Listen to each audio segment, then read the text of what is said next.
Hey, it's Jay, and this week's topic is packing.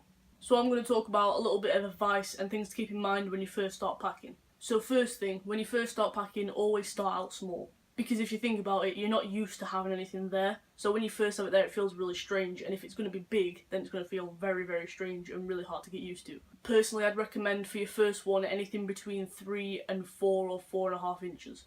Also, for your first packer, it's probably best to try and find something quite cheap. Just for the start, when you're getting used to and getting a feel for things, and finding out if packing actually works for you or not. Because I've seen a lot of people go out and buy like $100 packers that are quite big, like 5.5 inches, as their very first one, and then not being able to get on with it. And not everybody packs and not everybody likes packing. Some people think that packing just makes their bottom dysphoria a lot worse, and for other people it alleviates it quite a lot. So don't go all out until you actually know that packing works for you. Also, a packer that loads and loads of trans guys use and do recommend for your first packer is the Mr. Limpy. And I actually got that as my first packer back in June or July last year. And it is still really, really good. I've been using it ever since. I recently got a new packer and I still use that, like say, because I only have a couple of pairs of underwear that I use for the new packer. So if I ran out of underwear and they're all in the wash, then I'll use a Mr. Limpy. And even if I've been using the new packer all day, I'll still use a Mr. Limpy at night because I just find it more comfortable to sleep with packing it. My voice is going really weird right now. And also, if you buy a packer, you don't have to buy a packing harness. And also, they tend to be quite expensive, especially if they come from another country, because you've got to pay more for shipping and also pay hefty customs charges on top of that. And I've actually never used a packing harness for any of my packers. All I've ever done is put it inside of tight, sort of brief style underwear and then put my normal underwear on top. But yeah, brief style type underwear holds Mr. Limpy in place great. I've literally never used or needed to use a packing harness. I just use the same brief style underwear that I've been using from start. Obviously, when I first got it, I bought only a couple of pairs to see how it worked. And then once I realised that they worked really well, I bought some more pairs so that obviously when some are at wash, I've still got a load. Also, another tip that might sound a little bit weird. If you just started packing or are thinking about starting packing, a good way to get a sort of idea about what it should look like in your pants and what a sort of normal bulge looks like. Again, it's going to sound weird, but when you're out and about, just sort of have a slight, discreet glance at like guys walking past.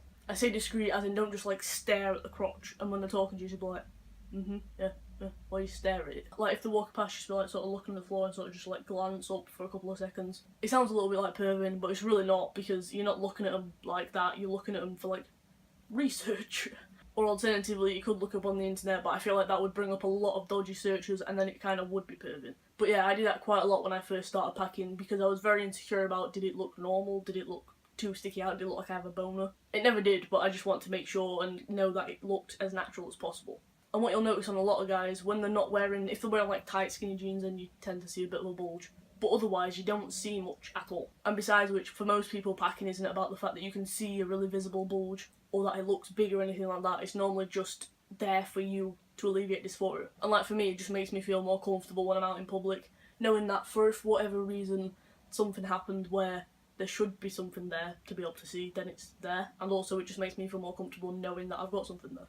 Alright, so that's really all I can think to say. Sorry if this video is quite short, I couldn't really think of much to be honest. I didn't want to sort of repeat myself because I did cover quite a lot of tips and stuff for packing in another video that I did a while back. So if you want to go and check that out and have a bit more advice and stuff, I'll link that in the description, in the cards and on the end slate, so you can click it wherever you want. And I also made a review video about the packer that I'm using currently, which is the Real Magic 5-inch soft one.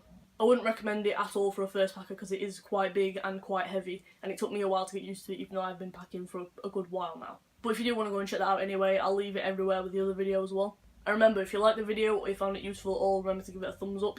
Also, subscribe to this channel for new videos every day and a new topic for the videos every week. And if you want to see more from me, you can subscribe to my personal channel, links will be everywhere as well. So thanks for watching, I hope you enjoyed the video, bye.